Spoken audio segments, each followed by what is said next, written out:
கண்ணியத்திற்குரிய அல்லாஹ்வுடைய நல்லடியார்களே, புனிதமிக்க இந்த ரமலானுடைய இரண்டாவது இரவுடைய இரவு தொழுகை முடித்துவிட்டு அல்லாஹும் அல்லாஹ்வுடைய தூதரும் நமக்கு என்ன கட்டளையிடுகின்றார்கள், என்ன அறிவுரைகள் கூறுகின்றார்கள் என்ற செய்தியை பார்க்க இருக்கின்றோம். இந்த ரமலானுடைய ஒரு தொடரில் சாலிஹீன்கள், நல்லவர்கள், இவர்களை பற்றி குர்ஆனிலே அல்லாஹ் எங்கெங்கு குறிப்பிடுகின்றான். அந்த மனிதர்கள் சாதாரண ஒரு மனிதர்களாக இருந்து அதே நேரத்தில் அல்லாஹுடைய அன்பை பெற்றிருக்கக்கூடிய நன்மக்கள், அவர்கள் நபிமார்கள் அல்ல, ஒரு சாதாரண மனிதர்கள். அவர்களை பற்றி அல்லாஹ் குர்ஆனிலே சில இடங்களில் குறிப்பிட்டு வருகின்றான். அதை நாம் பார்ப்பதற்கு முன்பு, அந்த சாலிஹீன்கள் என்றால் இறை தூதர்கள் ஒவ்வொருவரும் அல்லாஹ்விடத்தில் கேட்டிருக்கின்றார்கள், இறைவா என்னை சாலிஹீன்களுடைய கூட்டத்தில் சேர்த்து வைப்பாயாக என்று கேட்டிருக்கின்றார்கள். நபிமார்கள் உயர்ந்த அந்தஸ்தைப்பட்டவர்கள், அதற்கு மேல் ஒரு அந்தஸ்து இல்லை. அப்படிப்பட்ட ஒரு சிறந்த பதவியை பெற்ற அந்த இறை தூதர்கள் கூட என்ன செய்திருக்கின்றார்கள் என்றால், இறைவா எங்களை சாலிஹீன்களுடைய கூட்டத்தில் சேர்த்து வைப்பாயாக என்று கேட்கின்றார்கள். குர்ஆனிலே சூரத்து ஷுஆரா என்ற 26வது அத்தியாயத்தில் 83வது வசனத்திலே இப்ராஹிம் அலைஹிஸ்ஸலாத்து வஸ்ஸலாம் அவர்கள் அல்லாஹ்விடத்திலே சொல்கின்றார்கள், அவன்தான் எனக்கு நேர்வழியை காட்டுகின்றான், அவன்தான் எனக்கு உயிரையும் வழங்குகின்றான், அவன்தான் எனக்கு நோய் வந்தால் அதை குணப்படுத்துகின்றான், மேலும் நான் ஆசை கொள்கின்றேன், வல்லதி அத்மஉ அன் யக்ஃபிர லி ஹதீஅத்தி யௌமத்தீன், அந்த நாளின் மறுமையின் நாளிலே நான் மன்னிக்கப்பட்ட ஒருவருடைய கூட்டத்தில் ஆக வேண்டும். எனவே ரப்பி ஹப்லி ஹுக்மன் வ அல்ஹிக்னி பிஸ்ஸாலிஹீன் என்று முடிக்கின்றார். இறைவா எனக்கு இந்த உலகத்திலே வாழும் பொழுது ஞானத்தையும் அறிவையும் தெளிவான சிந்தனையும் எனக்கு நீ கொடு. அதற்கடுத்து என்னை சேர்த்து வைப்பாயாக, சாலிஹீன்களுடைய கூட்டத்தில் சேர்த்து வைப்பாயாக. அப்ப இப்ராஹிம் அலைஹிஸ்ஸலாத்து வஸ்ஸலாம் அவர்கள் எவ்வளவு பெரிய இந்த சோதனைகளை இந்த உலகத்தில் சந்தித்திருக்கின்றார்கள். சந்தித்த அவர்களுக்கு அல்லாஹ் பிரத்யேகமான அந்தஸ்துகளை கொடுப்பதாக இருந்தாலும் கூட அவர் கூட அல்லாஹ்விடத்தில் எப்படி கேட்கின்றார்கள், இறைவா எனக்கு ஞானத்தை கொடு, அறிவை கொடு, தெளிவான சிந்தனையை கொடு, சத்தியத்தையும் அசத்தியத்தையும் பிரித்து வழங்கக்கூடிய தெளிவான ஒரு சிந்தனை எனக்கு வழங்கு.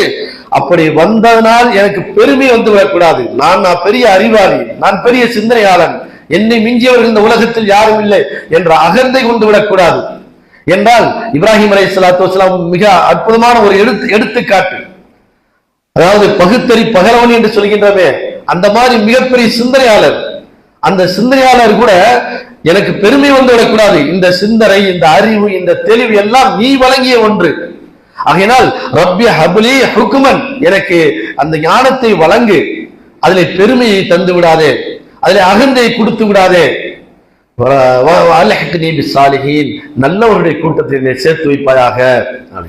அப்ப ஒரு மனிதனுக்கு கல்வி இருக்கு பார்த்தீங்களா, இந்த கல்வி அவனை நேர்வழிப்படுத்தி செம்மைப்படுத்தி சிறந்த வழியிலே கொண்டு செலுத்தி அவன் சொர்க்கத்துக்குரியவனாக மாற்றும், இறைவனுடைய அன்பை பெற்றவனாக மாற்றும். அதே கல்வி அந்த மனிதனுக்கு பாதகமாகவும் ஆகிவிடும். வம்மல்லதீன ஆமனு ஃபயஅலமூன அன்னஹுல் ஹக்கு மிர் ரப்பிஹிம், இந்த குர்ஆன் இருக்கின்றதே, இந்த குர்ஆனை ஏற்றுக்கொண்டிருக்கக்கூடிய மனிதர்கள் சிலர்கள் இப்படி கூறுவார்களாம்.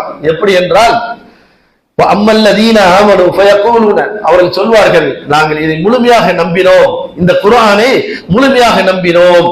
வம்மல்லதீன கஃபரு ஃபயகூலுன மாதா அராதல்லாஹு பிஹாதா மஸலா, ஆனால் இறை நிராகரிப்பவர்கள் என்ன சொல்வார்கள் என்று சொன்னால், இந்த குர்ஆனிலே பல உதாரணங்களை அல்லாஹ் சொல்கின்றானே, கொசுவை பற்றி சொல்கின்றான், தேனீக்களை பற்றி சொல்கின்றான், இதெல்லாம் என்ன பெரிய அற்புதமான உதாரணமா என்று காபிர்கள் சொல்வார்கள். ஏன், தனக்கு மிஞ்சிய ஒரு அறிவு இல்லை என்று அவன் நினைக்கின்றான். தனக்கு தெரிந்த அறிவை விட வேற இந்த உலகத்தில் எவருக்கும் ஒன்றுமே தெரியாது என்று அகந்தை கொள்வதன் காரணமாக அந்த சிந்தனையை பெற்ற, அறிவை பெற்ற அந்த மனிதன் தன்னை பெருமைப்படுத்திக் கொள்கின்றான். அப்படி பெருமைப்படுத்திக் கொண்டதனால்தான் இந்த குர்ஆனுடைய சொல்லப்படுகின்ற உதாரணங்கள் இருக்கின்றது.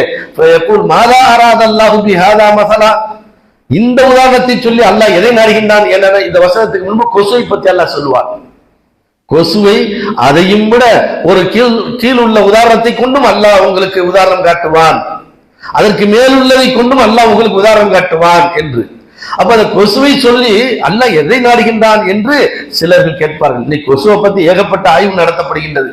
கொசுவுக்கு எத்தனை கண்கள் இருக்குது, எத்தனை அந்த ரெக்கைகள் இருக்குது, அந்த கொசுவுல அதாவது தண்ணி மழை தண்ணி பெய்து பார்த்தீங்களா, அந்த மழை தண்ணி இருந்து உருவாகக்கூடிய கொசு தான் மலேரியாவை உண்டு வருதான்.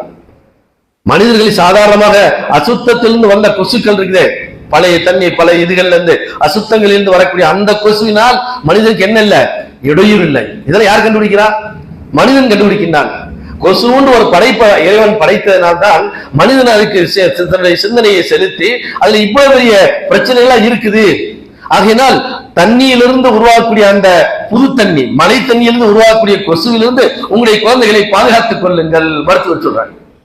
சாதாரண கொசு கடிச்சுன்னா அதனால உங்களுக்கு பெரிய விளைவுலாம் வராது.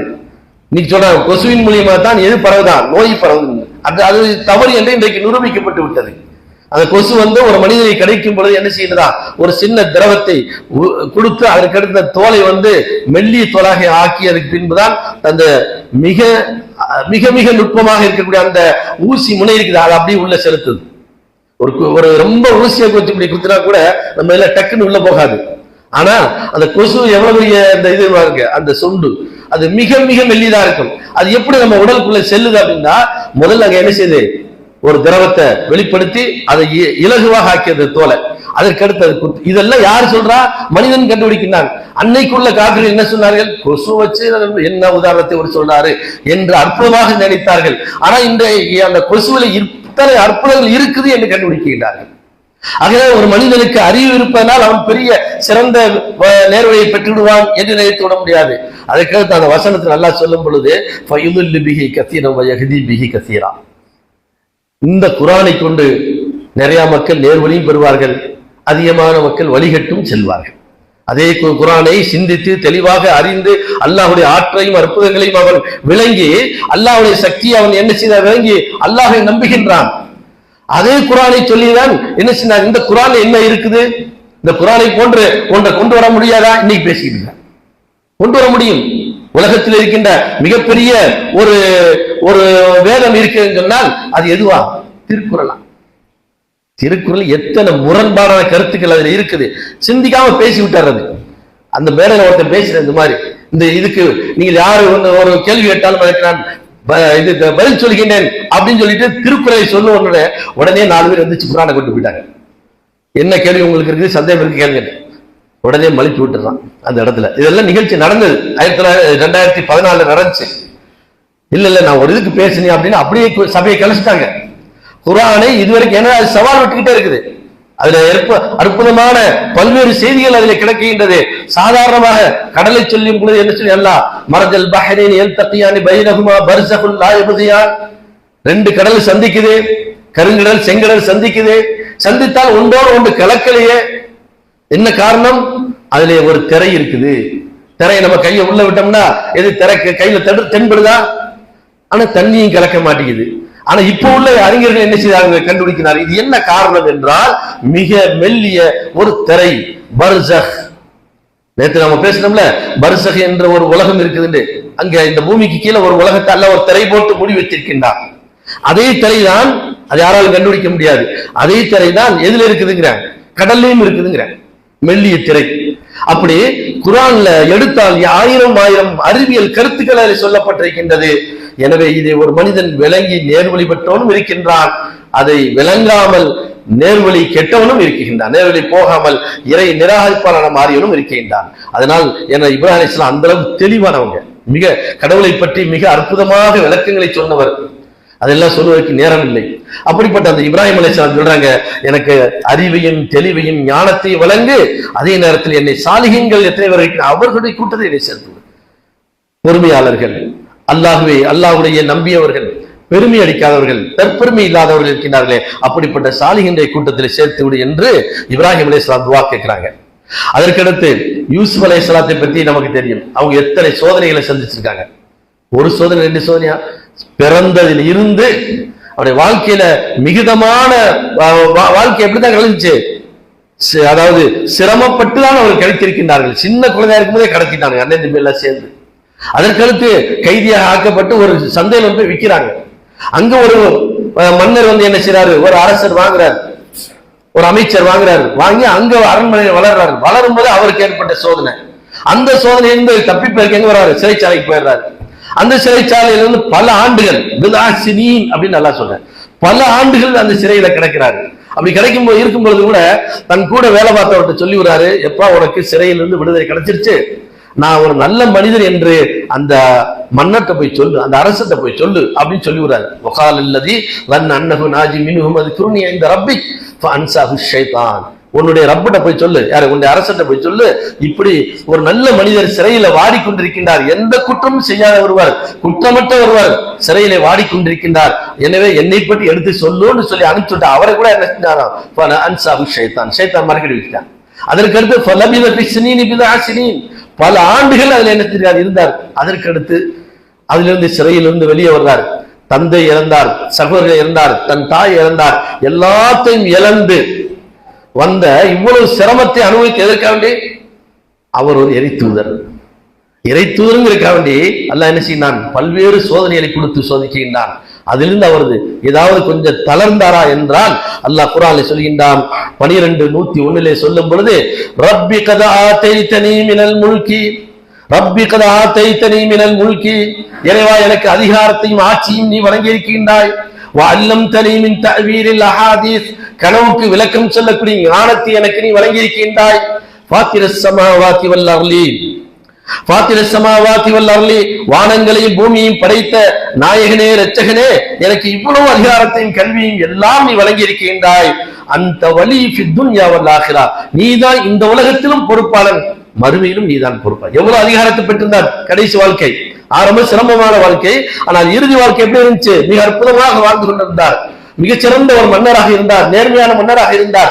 அப்படிப்பட்ட அந்த மன்னர் யூசுப் அலைஹிஸ்ஸலாம் அவங்க சொல்றாங்க, தவஃபனி முஸ்லிமா வஅல்ஹிக்னி பிஸாலிஹீன், என்னை முஸ்லிமாக மரணிக்க வை, மரணித்து சாலிஹீன்களுடைய கூட்டத்தில் என்னை எழுப்பு, நல்லவருடைய கூட்டத்தில் என்னை எழுப்பு. நான் எத்தனையோ சோதனைகளை எல்லாம் கடந்து வந்து விட்டேன், இந்த ஆட்சி அதிகாரம் எல்லாம் எனக்கு நீ வழங்கி இருக்கின்றாய், கல்வி ஞானத்தை எல்லாம் வழங்கி இருக்கின்றாய், ஆனால் பெருமை அடித்து விடக்கூடாது. அது ஒவ்வொரு இடத்தையும் பாருங்க, கல்வியை பத்தி சொல்லித்தான் இத சாலிஹீனுடைய. அப்ப சாலிஹீனுடைய ஒரு பண்பு என்னவென்றால், ஒருத்தருக்கு பெரிய ஞானம் இருக்குது, அறிவு இருக்குது, அறிவு இருக்கிறதுனால வல்லவர் நல்லவராக ஆகிவிட முடியாது. பாக்குறோம்ல, வல்லவர் அறிவுல தெளிவானவர் அவரு நல்லவராக இருப்பாரா என்றால் கிடையாது. ஆனால் சாதாரண மனிதராக இருக்கக்கூடியவர் என்ன செய்வார்கள், அல்லாஹ்விடத்திலே சிறந்த மனிதராக மாறி விடுவார்கள். அதனால இந்த வல்லவர்ங்கிற அதை வைத்துக் கொண்டு என்ன செய்ய முடியாது, அவர் மிக நல்லவர் மிக சிறந்தவர் என்றெல்லாம் சொல்லிவிட முடியாது.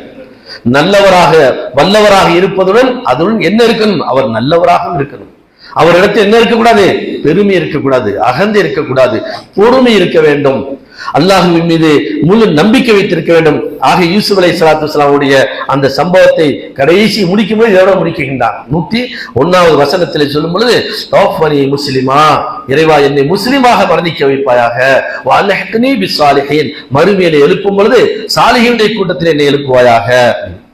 அதைவிட சுலைமான் அலைஹிஸ்ஸலாத்து வஸ்ஸலாம் அவங்க கேட்கிறாங்க அல்லாஹ்ட்ட, அவங்க எவ்வளவு ஆட்சியை பிடிச்சிருந்தாங்க, முல்கின் லா யம்பகி லி அஹதின் மின் பாதி, எனக்கு பின்பு யாருக்கும் அப்படி ஒரு அதிகாரத்தை இந்த உலகத்தில் வழங்கியே விடக்கூடாது, அப்படி ஒரு அதிகாரத்தை எனக்கு வழங்கு அப்படின்னு கேட்டவங்க இந்த ஒட்டுமொத்த உலகத்தையும் அவங்க ஆட்சி செய்து கொண்டிருந்தார்கள். பிறவங்க கூட அப்படி கிடையாது, எகிப்து மட்டும்தான் ஆட்சி செய்தார்.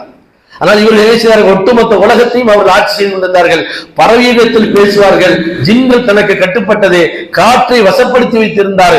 இவ்வளவு அதிகாரத்திற்கு சொந்தக்கார அந்த சுலைமான் அலைஹிஸ்ஸலாத்து வஸ்ஸலாம் அவங்க ஒரு தடவை அப்படியே நடந்து போறாங்க, தன் படை வட்டாரத்தோடு போகும் பொழுது அது 27வது அத்தியாயம் 18-19 அல்லாஹ் சொல்லி காட்டுகின்றான். காலத்து நம்லத்துன் யா அய்யுஹன் நம்லு துகுலு மசாகினக்கும், எறும்புகளே, அந்த ராணி எறும்பு சொல்லிச்சான், எறும்புகளே நீங்க எல்லாம் உங்களுடைய கூட்டுகளுக்கு போயிருங்க, உங்களுடைய இல்லத்துக்கு நீங்க போய் சேர்ந்துருங்க. ஏனென்றால் லா யஹ்திமன்னக்கும் சுலைமான் வ ஜுனூதுஹு, சுலைமானும் சுலைமானுடைய பட்டாளம் வந்து கொண்டிருக்கின்றது, நீங்க பூமியில் அப்படியே நடந்து ஊர்ந்து சென்று கொண்டிருப்பீர்கள், அது அவர்களுக்கு தெரியாது. சுலைமானும் அவருடைய பட்டாளி என்ன செய்வார்கள் அப்படின்னு இந்த நேரைக்கு போயிட்டே இருப்பாங்க, உங்களை மிதிச்சிருவாங்க, நீங்க செத்து போயிருவீங்க, ஆகினால் எல்லாம் அப்படி ஓரமா என்ன செய்யுங்க, உங்களுடைய இல்லங்களுக்கு உங்களுடைய கூண்டுகளுக்கு சென்று விடுங்கள் அப்படின்னு ராணியா இருக்கக்கூடிய தலைமை அந்த எறும்பு பேசியது. இதை பேசிய உடனேயே மின் கௌலிஹி, அந்த சொல்லிலிருந்து மின் கௌலிஹா, அந்த ராணி இருக்குது அந்த எறும்பு, அந்த எறும்புடைய பேச்சை கேட்ட உடனேயே இவங்க அப்படியே சிரிச்சுட்டாங்க.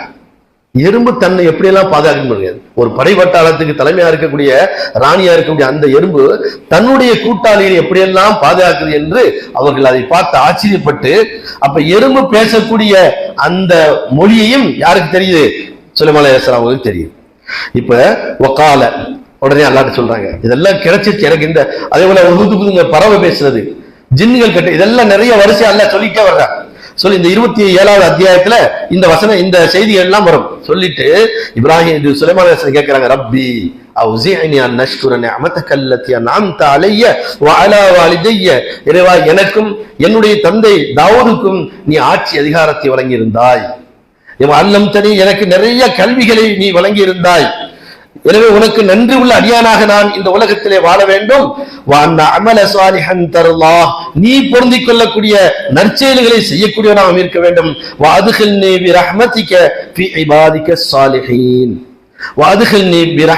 உன்னுடைய அருளில் என்னை சேர்த்துக் கொள்வாயாக, உன்னுடைய அருளில் உன்னுடைய ரஹ்மத்தில் என்னை இணைத்துக் கொள்வாயாக, என்னை புகுத்தி விடுவாயாக,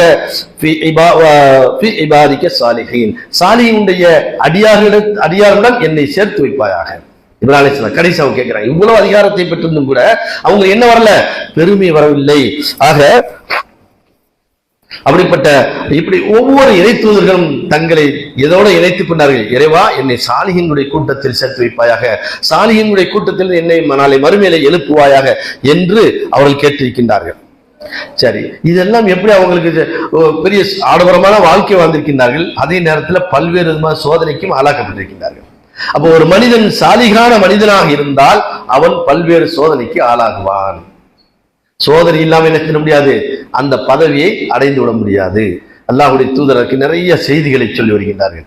ஒரு மனிதன் சோதிக்கப்பட பட எப்படி என்றால், ஒரு தங்கம் இருக்குது பார்த்தீங்களா, அந்த தங்கத்தை எடுக்கிறது எவ்வளவு கஷ்டப்பட்டு எடுக்கிறான், எவ்வளவு கஷ்டம். அந்த தங்கத்தை எடுத்து மார்க்கெட்டுக்கு கொண்டு வரதுக்கு நெருப்புல போட்டு வாட்டி வதக்கி எல்லாம் செஞ்ச பின்னாடி தான் தங்கம் என்ன செய்யுது? உலக மார்க்கெட்டுக்கு வருது. அது அப்படியே ஜொலிக்குது. அதை போட்டு ஆடம்பரமா சூத்துறாங்க. அதை நகை வைத்திருப்பவர்கள் 100 பவுன் 200 பவுன் 500 பவுன் வைத்திருப்பவர் யாரு? சாதாரண வைத்து பெரிய பெரிய கோடீஸ்வரர்கள், பெரிய ஆட்சியில் இருக்கக்கூடிய அதிகாரத்தில் உள்ளவர்கள். அந்த நகையை எடுப்பதற்கு எவ்வளவு சிரமம். அந்த சிரமப்பட்டு எடுக்கப்பட்ட நகையை அதை உருக்கி நெருப்புல போட்டு. அது மாதிரி தான் சாலிகா நீங்கள் வந்து என்னுடைய இல்லத்தை என்னுடைய சொர்க்கத்தை நீங்கள் அடைய வேண்டும் என்றால், என் பொருத்தத்தை நீங்கள் பெற வேண்டும் என்றால், இந்த உலகத்தில் நீங்கள் பல்வேறு விதமான சோதனைக்கு ஆளாக்கப்படுவீர்கள். அல்லாஹ் குர்ஆன்ல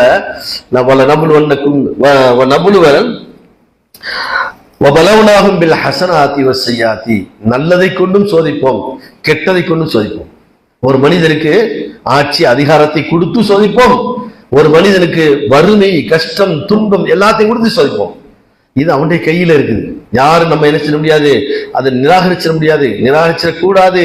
அல்லாஹ்வுடைய அதிருப்தியை பெற்றுவிடக்கூடாது. அல்லாஹ் என்னை இப்படி சோதிக்கிறானே, என்னை கஷ்டப்படுத்துகின்றானே என்று சொல்லியே விடக்கூடாது. அந்த வார்த்தை வந்து விட்டால் சாலிஹுடைய கூட்டத்தில் நாம் சேர்ந்து விட முடியாது. ஹஜ்ரத் நூஹ் அலைஹிஸ்ஸலாம், யூனுஸ் அலைஹிஸ்ஸலாம் என்ன செய்தாங்க? பெரிய நபி, பல ஆண்டுகள் இந்த மக்களுக்கு என்ன செய்தார்கள்? பிரச்சாரம் செய்யறாங்க. திருந்தன மக்கள் கடைசியா துவா கேட்டாங்க, அல்லாஹ் உங்களை அழிச்சிரு அப்படின்னு சொல்லினா, அல்லாஹ் சரி அந்த ஊரை விட்டு வெளியே போய்ப்பா, அதை நம்ம அழிச்சிருவோம் அப்படின்னு. இவங்க வெளியே போன உடனே அந்த மக்கள் என்ன செய்யறாங்க? மக்களுக்கு அல்லாஹ் என்ன செய்ய, முதல்ல ஒரு வேதனை, ஏன்னா உடனே யாரையும் அழிச்சிட மாட்டேன், நம்ம அவசரப்படுவோம். அல்லாஹ் அப்படி அவசரப்பட மாட்டான். ஒரு வேதனை அப்படியே கொண்டு வந்து காட்டுறேன். கருமேகம் வருது. அந்த கருமேகத்தை பார்த்த உடனே இது யூனுஸ் சொன்ன அந்த சோதனையா இருக்குமோ, ஆகையினால் யூனுஸுடைய ரப்பை நாங்கள் ஏற்றுக்கொள்கின்றோம் என்று தௌபா செய்தார்கள். அவர்களெல்லாம் தௌபா செஞ்ச உடனே அல்லாஹ் என்ன செஞ்ச, அந்த மேகத்தை அப்படியே கலைச்சிட்டான். இவர் என்ன செய்யறாரு? திருப்பி தன்னுடைய பகுதிக்கு அந்த மக்கள் அழிக்கப்பட்டிருப்பான்னு போறாரு. போறதுக்கு முன்னாடி செய்தி வருது, அவங்க நல்லா தாங்க இருக்கிறாங்க, ஒன்னும் அழிக்கப்படல. அப்ப உண்மையை தெரிந்து கொள்ளாமல் ஒரு இறைத்தவராக இருக்கக்கூடிய அவர் நினைக்கின்றார், فظن أنه أن لن نقدر عليه فنادى في الظلمات أن لا إله إلا أنت سبحانك إني كنت من الظالمين. இவர் நினைத்துக் கொண்டார் இறைவனுக்கு எந்த ஆற்றலும் இல்லை என்று அவர் எண்ணிக்கொண்டார். ஆனால் அவர் மீன் வயிற்றிலே சென்றதற்கு பின்பு அவர் அதை உணர்கின்றார். இறைவா, நான் தான் தவறு செய்தேன், நீ தூய்மையானவன், நீ பரிசுத்தமானவன் என்று அவர் சொன்னதற்கு பின்பு ஃபஜ்தபாஹு ரப்புஹு ஃபஜஅலஹு மினஸ் சாலிஹீன். ஃபஜ்தபாஹு ரப்புஹு, அவனுடைய ரப்பு அவருடைய பாவத்தை ஏற்றுக்கொண்டு அவரை தேர்ந்தெடுத்து விட்டான். ஃபஜஅலஹு மினஸ் சாலிஹீன், சாலிஹீன்கள் உள்ளவராக அவரை ஆக்கி விட்டான். அப்ப சாலிஹீன்கள் வர்றதுல சாதாரணமானது கிடைத்து விடாது. அவர் பல்வேறு விதமான சோதனைக்கும் ஆளாக்கப்பட்டு நல்ல, அதாவது ஞாமத்தை கொடுத்தும் அல்லாஹ் சோதிப்பான், ஞாமத்தை எடுத்தும் சோதிப்பான். நம்ம அல்ஹம் சொல்லுவோம் பாத்தீங்களா, இந்த அல்ஹம்துக்கு என்ன அர்த்தம்? அல்ஹம்துலில்லாஹி, எல்லா புகழும் அல்லாஹ்வுக்கு. இந்த எல்லா புகழும் அல்லாஹ்வுக்கு ஒரு மனிதன் சோதிக்கப்படுறான். அவன் எப்படி சொல்லலாம்? கஷ்டத்துல இருக்கிறேன், வறுமையில இருக்கிறேன், நோயில இருக்கிறேன், கை விலங்கல, காலு விலங்கல, நரம்புகள்லாம் இழுத்துக்கிருச்சு. அவன் தொழுதா கூட எப்படிதான் சொல்லணும்? அல்ஹம்துலில்லாஹ் தான் சொல்லணும். அப்ப எல்லா புகழும் அல்லாஹ்வுக்கே சொல்றமே, அதுக்கு என்ன இலக்கணம்? அல்ஹம்துலில்லாஹ் ஹுவல்லதி, அவன் யஹ்மது, அவனை புகழ்வான். எப்படி புகழ்வான் என்றால் நிஅமத்தன் கான அவ் கைர நிஅமத்தின், அவன் அருள் எனக்கு செய்திருந்தாலும் சரி, நிஅமத் எனக்கு வழங்கியிருந்தாலும் சரி, அவன் நிஅமத் எனக்கு வழங்கவில்லை என்றாலும் அவனுக்குத்தான் எல்லா புகழும். அதனால்தான் ஒவ்வொரு தொழுகையிலையும் அந்த அல்ஹம் சூரா ஓதுறோம். சோதிக்கப்பட்டவர்களும் தொழுகைக்கு வருவாங்க, பல்வேறு சோதனைக்கு ஆளாக்கப்பட்டவர்களும் தொழுகைக்கு வருவாங்க. அங்க தோன்றக்கூடாது, அல்ஹம்துலில்லாஹ் ஓத வேணாம், வேற சூரா ஓதுவோம் என்று ஓதினால் அவர் தொழுகை கூடாது. காரணம், அவர் சோதிக்கப்பட்டாலும் சரி, பெரிய அரசாட்சிக்குரியவராக இருந்தாலும் சரி, அல்ஹம்துலில்லாஹ், எல்லா, எனக்கு சோதனை வந்தாலும் சரி, எனக்கு நியாமத்தை நீ கொடுத்தாலும் சரி, நியாமத்தை நீ பறித்தாலும் சரி, உனக்கே எல்லா புகழும் என்று சொல்லி என்ன செய்யணும்? அல்லாஹ்வை புகழ வேண்டும். எனவே பல்வேறு சோதனைகளுக்கு ஆளானாலும் கூட ஆளாக்கப்பட்டதற்கு பின்பு அவர் கிடைக்கக்கூடிய அந்தஸ்து என்ன? சாலிஹீன்களுடைய அந்தஸ்து கிடைக்கின்றது. எல்லாம் வல்ல ரஹ்மான் அந்த அந்தஸ்தை பெறக்கூடிய நன்மக்களுடைய கூட்டத்தை நம்மை சேர்த்து வைப்பானா என்று கேட்டு, இன்ஷா அல்லாஹ் இந்த சோதனைகள் என்ன என்பதை பார்த்து விட்டு, எத்தனை சோதனைகள் இந்த உலகத்தில் மனிதர்கள் சோதிக்கப்படும் என்பதை பார்த்து விட்டு, அடுத்து குர்ஆனிலே யாரையெல்லாம் சொல்லி வருகின்றான் என்பதை இன்ஷா அல்லாஹ் பார்ப்போம்.